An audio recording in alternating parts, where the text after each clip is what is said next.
meskipun ini cerita Imam, itu jangan disepelekan. Jadi jangan betul-betul diperhatikan. Jadi jangan ngobrol sendiri. Karena barangkali kalau kita tidak seperti Imam Ghazali, kita dapat cipratan barokahnya. Hidup kita nanti enak. Allah karunia anak yang alim, istri yang solihah, keluarga yang baik. Terus rezekinya Allah mudahkan, kehidupannya selamat dunia sampai akhir. Imam Ghazali tidak kaya, sederhana hidup. Tapi sampai Rasulullah tidak terima kalau Imam Ghazali dihina, kan berarti bukan orang sembarangan.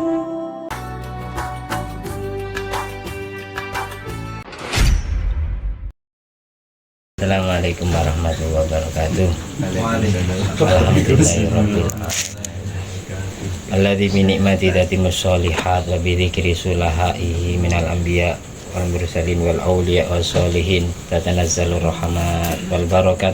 Wassalatu wassalamu ala sayyidi sadat sayyidina maulana Muhammadin qutbil qadat wa ala alihi wa ashabi al anjumi zahirat. Amma ba'du.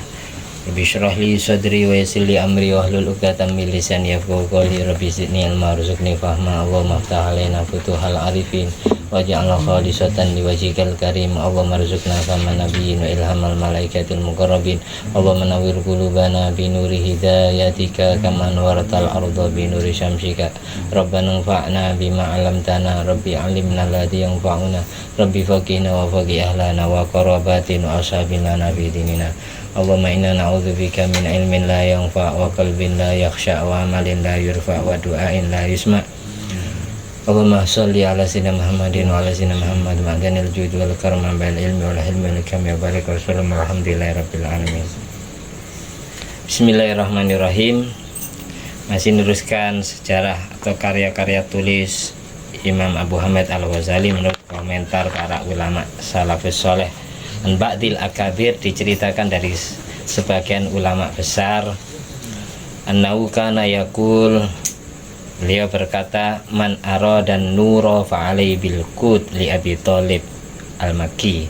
Barang siapa yang ingin mendapatkan cahaya Allah, maka pelajari kitab Al-Qut tasawuf ya, karya Imam Abu Thalib al-Makki. Al-Qut itu makanan pokok rohani. Tadi banyak menceritakan zikir-zikir rohani untuk mengobati hati, banyak penyakit-penyakit yang tercelah seperti sifat sombong, sifat ujub, sifat riya, sifat sum'ah, su'udon, sifat semua penyakit-penyakit hati, dendam dan semacamnya. Itu dikut kita akan mendapatkan ilmu tentang pengobatan hati. Jadi ilmu-ilmu yang berkaitan dengan makanan pokok rohani kita, bukan makanan pokok jasmani. Maka ketika jasmani kita makan nasi tiap hari, maka rohani kita butuh makanan rohani, makanan ilmu, makanan zikir, makanan Al-Quran, makanan sholawat, butuh biar nak lemes roh kita. Waman aradal ilma fa'alai bil ihya lil Ghazali. Barang siapa yang ingin mendapatkan ilmu manfaat, ilmu hikmah, maka pelajari kitab Ihya Ulumuddinnya Imam Ghazali. Diceritakan juga kalau Sayyidina Al-Qutbi Abdullah bin Alwi Al-Haddad nafa'allahu bihi ulama yang bagi ayutali'a kutubal imamil Ghazali ala qadri halik. Paling utama sesuatu yang selayaknya ketika kamu membaca kitab-kitabnya Imam Ghazali, maka dibaca sesuai kadar keadaanmu, sesuai keadaanmu saat itu. Ketika kita butuh ilmu bab nafsu, yang mempelajari kitab Ihya bab nafsu. Kita butuh ilmu bab sabar, maka kita mempelajari kitab Ihya bab sabar. Butuh ilmu tentang ikhlas, maka pelajari ilmu tentang ikhlas, dan seterusnya sesuai keadaanmu saat itu. Kamu pemarah, pelajari kitabnya Imam Ghazali di bab yang menjelaskan tentang sabar, lawan katanya marah. Kalau kita biasa riya maka dan sum'ah, pelajari bab ikhlas dan seterusnya. Fa in kunta minal mubtadiin Kalau kamu mempelajari kitab-kitab karya Imam Ghazali sesuai kadar keadaanmu, jadi diurut. Kalau kamu kelasnya ibtidaiyah, pemula, santri pemula, maka ngajilah kitab Fal Bidayah, kitab Bidayatul Hidayah karyanya Imam Ghazali. Baiklah, jika bukan pemula, kelas berikutnya maka pelajari kitab Al-Arba'in Al-Asl. Ini kitab tasawuf dan tauhid semua, ada fikihnya dikit. Dan wa illa fa minhaj. Setelah itu, kalau sudah mempelajari kitab Hidayah hatam, kitab Arba'in Al-Asl hatam, maka pelajari kitab Al-Minhaj. Yang dimaksud minhaj di sini bukan minhaj fikih. Kalau fikih Minhajut Thalibin karya Imam Nawawi. Tapi kalau minhajnya Imam Ghazali yang dimaksud Minhajul Abidin. Saya dulu ngajar kitab ini hatam saya. Minhajul Abidin Bidayatul Hidayah juga saya ngajar hatam, bacakan kitab. Dan saya pernah ngaji Minhajul Abidin itu pertama ke Yai Idris Hamid.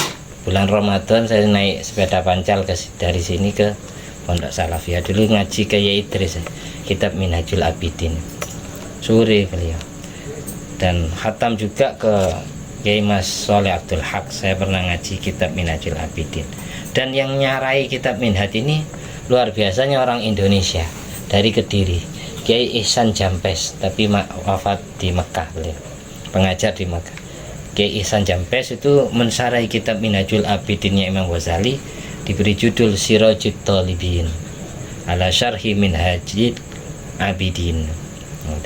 Ai Minhajil Abidin. Fa in kana laka ma'rifatun wa fahmun fil ilmi. Kalau kamu sudah mempunyai pengetahuan dan pemahaman tentang ilmu fatali fil ihya, maka pelajarilah kitab Ihya Ulumuddin. Jadi Ihya Ulumuddin urutan terakhir nanti. Kalau langsung belajar Ihya nanti kaget. Nanti sekolah itu ada klasikalnya, ada stratanya, urutannya, ada TK kecil, TK besar, ada SD, ada SMP, SMA, baru perguruan tinggi. Ihya ini perguruan tingginya. Jadi kalau orang tidak pernah ngaji kitab Bidayah pemula langsung ke Ihya itu agak sukar. Karena alu abi alwi qabla ayyasila ilaihim al-ihya lil Ghazali aradu ayyusannifu kitaban lahum waliman ba'dahum yahfadu alaihim siratahum wa mawajadu alaihim salafahum minal ilmi wal amali wa bainahum yastawiruna ala fi'li dzalik wasala ilaihim kitabul ihya'i fa'ajabahum wa wafaqahum faktafau bihi an kitabin akhara. Kana alu abi alawi, keluarga atau anak keturunan Alawiyin, Abi Alawi, Alwi bin Ubaidillah, sebelum sampai kepada mereka semua Al-Ihya lil Ghazali, sebelum mereka mendengar berita tentang kitab Ihya karya Imam Ghazali, mereka berkehendak untuk menyusun atau mengarang sebuah karya tulis untuk anak cucunya dan untuk orang-orang yang hidup setelahnya, agar mereka semua bisa menghafal sirahnya, reputasinya, biografinya, wa mawajadu alaihi salafahu minal ilmi wal amali, dan apa yang sudah diraih oleh leluhur mereka, salaf mereka, mbah-mbah mereka dari ilmu maupun dari ibadah amaliyah. Fabainahum yastawiruna ala fi'li dzalik, di saat mereka semua rembukan musyawarah atas perbuatan itu, wasala ilaihim kitabul ihya, lalu mereka mendapatkan kiriman kitab Ihya Ulumuddin karya Imam Ghazali. Fa'ajabahum, mereka sangat takjub, kagum, wa wafaqahum, dan cocok hatinya untuk mempelajari kitab Ihya. Kitab Ihya itu cocok kepada beliau. Faktafau bihi, sehingga kitab Ihya Imam Ghazali mereka ambil cukup untuk dipelajari secara hatam daripada mempelajari kitab bin akhir, kitab yang lain. Kita lanjutkan dulu satu kali, nanti saya cerita tentang Imam Ghazali. Qalu, ini kita bahas komentar ulama tentang kitab Ihya dulu. Qalu, ulama mengatakan Innal Habib Hasan bin Abdul Haddad Qura'al Ihya as-sab'ina marrah. Ada salah seorang ulama besar yang bernama Syekh Hasan bin Abdullah Al-Haddad membaca kitab Ihya hatam 70 kali. Padahal Imam Ghazali ini sekali lagi bukan anak cucu Nabi, tapi Allah beri derajat tinggi. Beliau hidup fakir, hidup yatim, ditinggal wafat orang tuanya, berdua sama adiknya. Kemudian belajar ilmu sambil bekerja, berarti Imam Ghazali sekolah sambil kerja. Beliau mulai viral, terkenal di dunia ulama itu ketika sudah hijrah ke Baghdad, ke Irak, ngajar di madrasah yang namanya Madrasah An-Nidhamiyah. Itu tempat ngajar Imam Ghazali.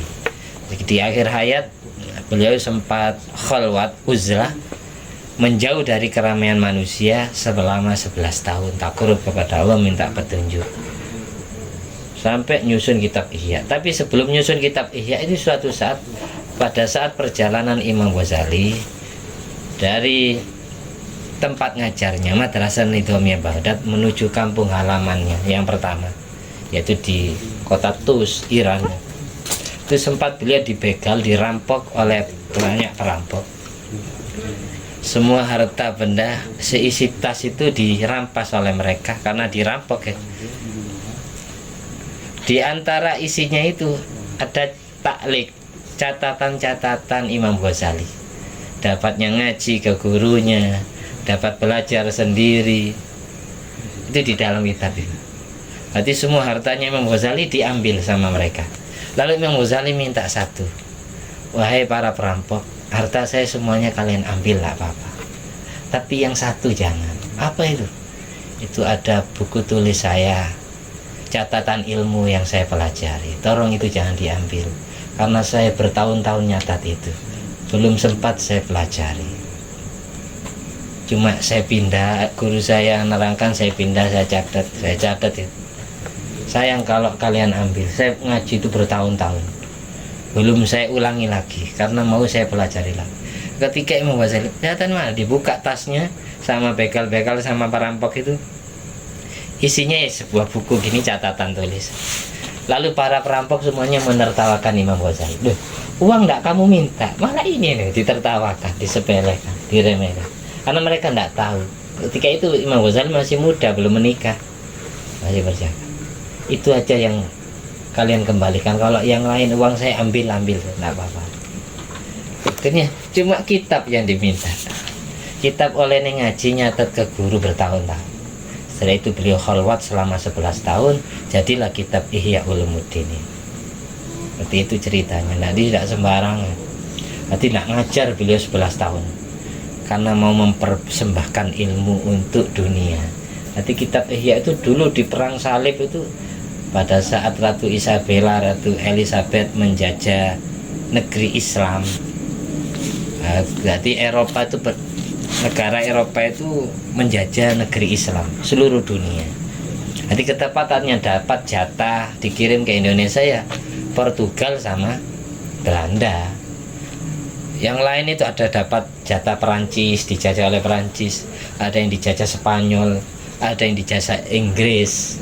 Di Eropa tuh ketika mereka militernya sudah maju menjajah seluruh dunia, yang dikenal dengan sebutan perang salib, karena semua tentaranya pakai salib. Itu koalisi gabungan tentaranya Ratu Isabella dan Ratu Elizabeth. Hanya Spanyol dulu banyak ulamanya, banyak Islamnya, kemudian diganti kerajaan Nasrani, kerajaan Majusi ya. Seperti itu. Waktu itu banyak yang dibakar, cuma kitab Ihya yang nggak mempan dibakar, masih Allah selamatkan karya tulisnya. Setiap pondok pesantren di mana saja, terutama yang besar-besar, pasti ada ngaji kitab Ihya Ulumuddin, karena dibaca saja itu sudah yurisul futuh, barokai hati, gampang kebuka ke ilmu, gampang paham mempelajari ilmu. Dikisahkan di sini. Nah, Imam Muhammad, ini biografi singkat, Imam Muhammad bin Ahmad At-Tusi, Al-Imam yang kenal dengan sebutan Al-Imam Al-Ghazali, Zakara Sayyidi Muhyiddin bin Arabi. Di antara murid beliau Syekh Muhyiddin Ibnul Arabi, orang Maroko. Ini orang pertama yang membawa kitab Ihya ke Maroko. Makanya di Indonesia banyak Maulana Maghribi. Apa ihya dan kitab-kitab karya tulis ulama-ulama besar sampai di Indonesia. Jadi yang membawa ya Wali Songo. Wali Songo itu banyak dari Maghribiyah. Mamlakatul Maghribiyah itu Maroko. Tapi gabungan karena yang merintah raja, jadi perwakilan negara-negara ulama besar suruh dakwah di Indonesia. Karena Raja Nana Muhammad, Raja Turki Utsmani mungkin dapat mimpi Rasulullah, suruh ngutus ulama-ulama untuk dakwah di Indonesia, mengislamkan orang Indonesia. Itu banyak 500 orang, tapi diketahui 9 orang itu yang disebut-sebutan Wali Songo. Jadi Wali Songo itu bukan 9 orang, ketuanya atau pengurus intinya 9, tapi murid-muridnya kan banyak. Jadi ketika sudah goal mencetak santri yang ini, ada 10 orang diutus ke Pasuruan, ada yang diutus ke Jombang, ada yang diutus ke Jember, ada yang diutus ke Jawa Tengah, ada yang diutus Jawa Barat, disebar seluruh Nusantara. Semuanya itu punya keahlian masing-masing. Ada yang bagian ngajar kitab, mungkin ada yang bagian bisnis dagang untuk menghidupi yang ngajar-ngajar itu, ada yang gitu pengobatan, ngobati, jualan obat, jualan kain, jualan parfum dan semacam. Jadi masuknya ke pasar dulu, bukan ke masjid, bukan ke tempat ibadah. Sampai sekarang kan. Syekh Ibnul Arabi dalam kitabnya yang berjudul Ruhul Qudsi, beliau menceritakan gini: Anna Aba Abdillah bin Zain bi Asbiliyah wa kana min afdhalin nas. Ada seorang ulama besar waliullah yang bernama Abu Abdillah bin Zain. Beliau termasuk paling utamanya ulama di masanya. Wa qad takafa ala kutubi Abi Hamid yakni Al-Ghazali walakinau qara lailatan ta'lifa Abil Qasim bin Ahmad firrati ala Abi Hamid fa'amiyah fasajada lillahi ta'ala min hinhi wa tadarra wa aqsama annahu la yaqra'uhu abadan wa yudhibuhu faradallahu alaihi basarahu. Diceritakan Syekh Abi Abdillah bin Zain, beliau ini hobi atau ngefan banget ke Imam Ghazali, sehingga karya tulis Imam Ghazali tidak terlewatkan untuk dipelajari oleh Abi Abdillah bin Zain. Suatu saat beliau mau membaca sebuah karya tulis ilmiah yang dikarang oleh ulama lain yang bernama Abi Qasim bin Ahmad. Abil Qasim bin Ahmad termasuk golongan ulama yang nentang Imam Ghazali. Ketepatan kitab yang dikarang oleh Abil Qasim bin Ahmad ini menolak semua pemikiran Imam Abu Hamid Al-Ghazali. Kitab yang mau dipelajari oleh Abi Abdillah bin Zain ini menerangkan tentang penolakan pendapat atau pemikiran Imam Ghazali yang dikarang oleh Abil Qasim bin Ahmad.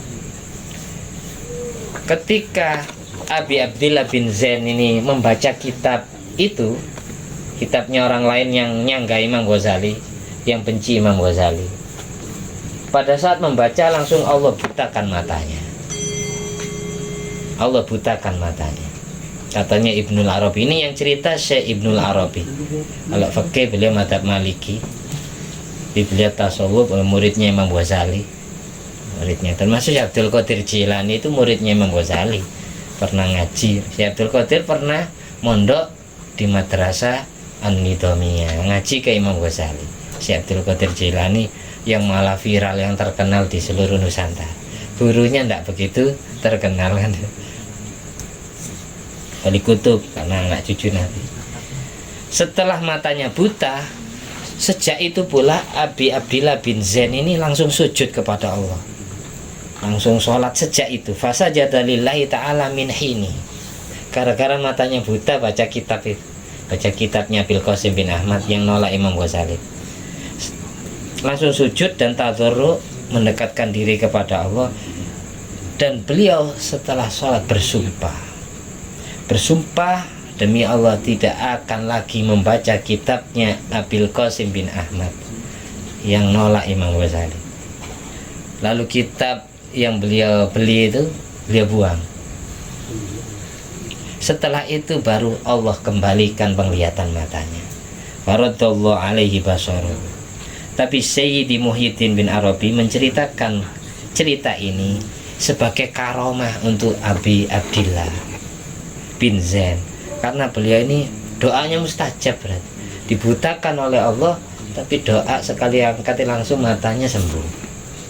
Abi Abdillah bin Zain, iktinaan anil haqqi wa tambihan lahu radhiyallahu anil Imam Ghazali wa ansairil awliyaillah. Mudah-mudahan kita dapat barokahnya beliau semua.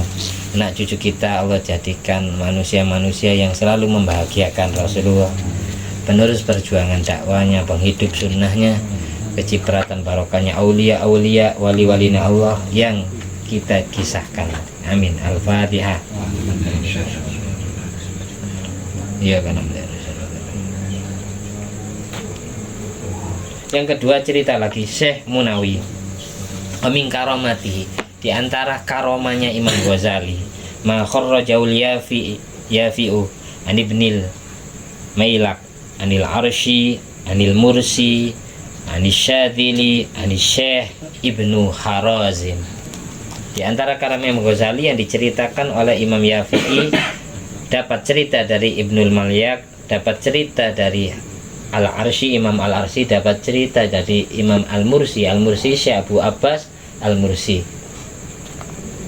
Abu Abbas Al-Mursi ini seperiode dengan pengarang Burda, Syekh Muhammad bin Abdullah Al-Busiri.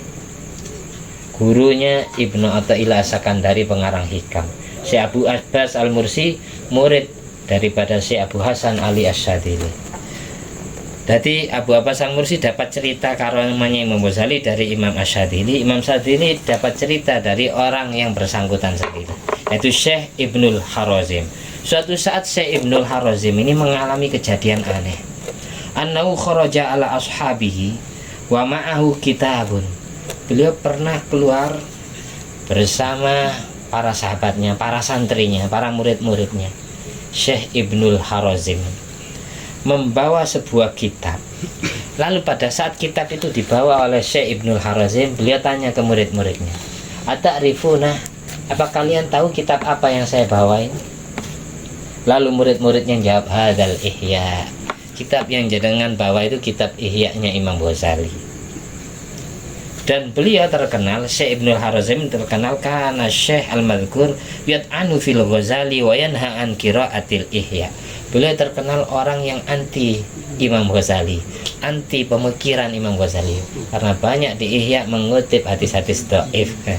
Jadi santri-santrinya di ultimatum lah, diberi ancaman, jangan sampai kalian membaca kitabnya Al-Ghazali. Saya tidak ridho, kalian tidak akan aku murid kutunya sampai akhirat. Ibnul Harazim bilang ke santri-santrinya itu, mengklaim pendapat Imam Ghazali pendapat yang sesat. Suatu saat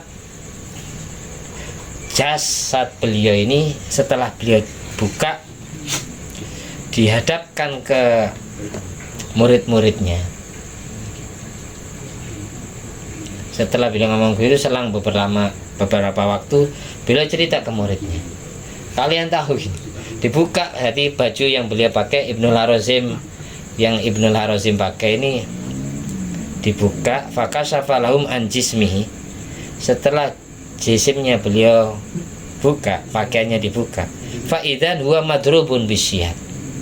Jadi tubuhnya Syekh Ibnul Harazim ngecap kayak bekas dicambuk.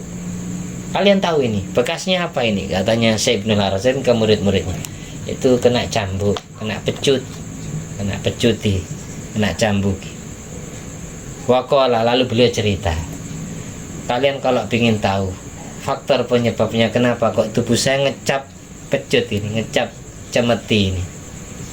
Waqala, beliau cerita gini kepada murid-muridnya, atani al-Ghazali fin naum. Aku bermimpi didatangi oleh Imam Ghazali.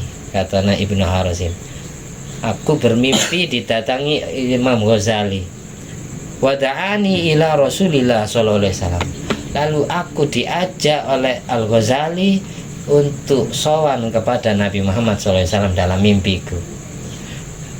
Falamma waqafna baina yadayhi, ketika aku dan Al-Ghazali, Ibnul Harazim dan Imam Ghazali berada di depan Rasulullah SAW dalam mimpinya.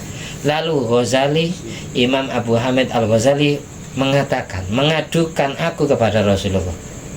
Beliau bilang gini kepada Rasulullah, ya Rasulullah, hada yaz'umu anni aqulu alaika ma lam takul.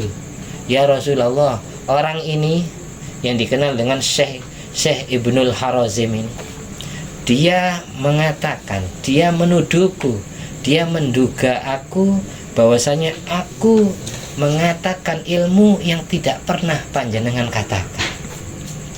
Saya katanya orang ini ya Rasulullah, kalau ngarang kitab, nulis ilmu tentang kitab ya, di situ ada hadis, katanya orang ini aku memalsukan hadis itu, padahal panjenengan tidak mengatakan itu. Orang ini ngomong seperti itu, cerita ke murid-muridnya. Lalu Rasulullah fa'amara bidorbi, Rasulullah memerintah agar aku dipukul. Wadorobtu, lantas aku dipukul beneran. Setelah aku bangun tidur, ternyata bekas pukulan itu membekas, katanya Syekh Ibnul Harazim. Ini bukti nyata, ini disaksikan semua santrinya. Mulai sejak itu yang awalnya beliau sangat benci ke Imam Ghazali, beliau menganjurkan semua muridnya dan berpesan kepada keluarganya, anak cucunya agar cinta ke Imam Ghazali, karena Imam Ghazali itu diawasi langsung oleh Rasulullah SAW, tidak sembarangan. Maka beliau aja sederhana, kemarin tidak ada kuncup rumah-rumahannya kayak makam-makamnya wali yang kita ziarah, tidak ada. Meskipun ini cerita ya, cerita imam, itu jangan disepelekan, jangan betul-betul diperhatikan, nanti jangan ngobrol sendiri. Karena barangkali kalau kita tidak seperti Imam Ghazali, kita dapat cipratan barokahnya, hidup kita nanti enak, Allah karunia anak yang alim, istri yang sholihah, keluarga yang baik, terus rezekinya Allah mudahkan, kehidupannya selamat dunia sampai akhir. Imam Ghazali tidak kaya, sederhana hidupnya, tapi sampai Rasulullah tidak terima kalau Imam Ghazali dihina, kan berarti bukan orang sembarangan. Bukti nyatanya padahal itu dalam mimpi, bisa nyata kelihatan. Dan setiap orang itu banyak, wali Allah itu banyak mengalami kejadian gitu. Mungkin salaman dengan Rasulullah, bekas harumnya masih tersisa. Ada yang tangannya Rasulullah megang pundaknya, terus bekas pundaknya ini itu ada bekas tangan Rasulullah. Ada yang diinjak kayak Syekh Abdul Qadir itu diinjak kaki satu sama Rasulullah. Setelah bangun tidur ada ngecap telapak kaki Rasulullah. Makanya man ro'ani fil manam fasayaroni fil yaqta. Orang wali tamatsalu syaitan bi, orang yang mimpi Rasulullah itu pasti itu Kanjeng Nabi. Hanya orang yang mempunyai kuatit ta'alluq wasyauq wal mahabbah kepada Rasulullah, itu orang yang ditemui Kanjeng Nabi.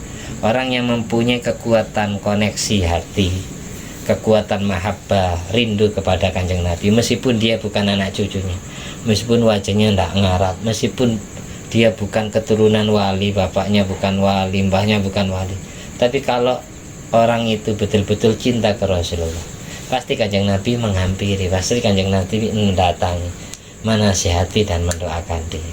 Sangat mencintai dia, sangat diperhatikan. Kemanapun dia pergi, dimanapun dia berada, selalu dipantau sama Rasulullah, selalu ditunjukkan jalannya Rasulullah, jalan yang ditempuh Kanjeng Nabi. Makanya firman Allah di Al-Quran, ihdinas siratal mustaqim siratal ladzina an'amta alaihim ghairil maghdubi alaihim waladdallin. Ya Allah, tunjukkan kami ke jalan yang lurus. Jalannya Rasulullah apa? Siratal ladzina an'amta alaihim, jalannya orang-orang yang Kau beri kenikmatan. Allah berfirman bukan jalannya Allah, tapi jalannya makhluk Allah yang Allah beri kenikmatan. Kalau seandainya kita niru jalannya Allah, kita tidak bisa niru karena Allah Tuhan.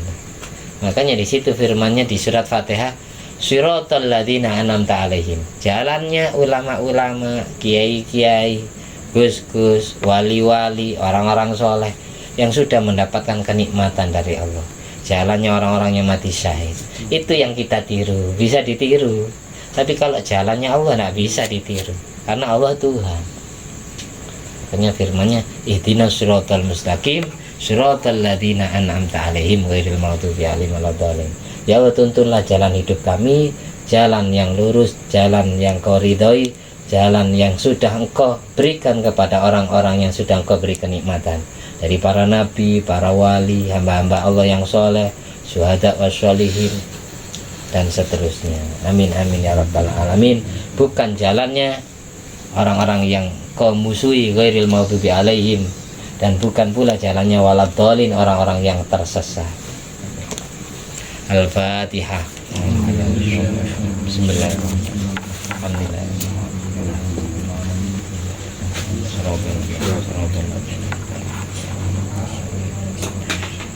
Allahumma sholli ala sayyidina Muhammad wa ala ali sayyidina Muhammad. Alhamdulillah alladzi at'amani atal ilma wa razaqani min ghairi haulin minni wala quwwatin. Allahumma sholli ala sayyidina Muhammad wa ala ali sayyidina Muhammad bi fadli subhana rabbika rabbil izzati amma yasifun wa salamun ala mursalin walhamdulillahi rabbil alamin bi fadli subhanaka Allahumma wa bihamdika asyhadu an la ilaha illa anta astaghfiruka wa atubu ilaik. Assalamualaikum warahmatullahi wabarakatuh. Waalaikumsalam warahmatullahi wabarakatuh.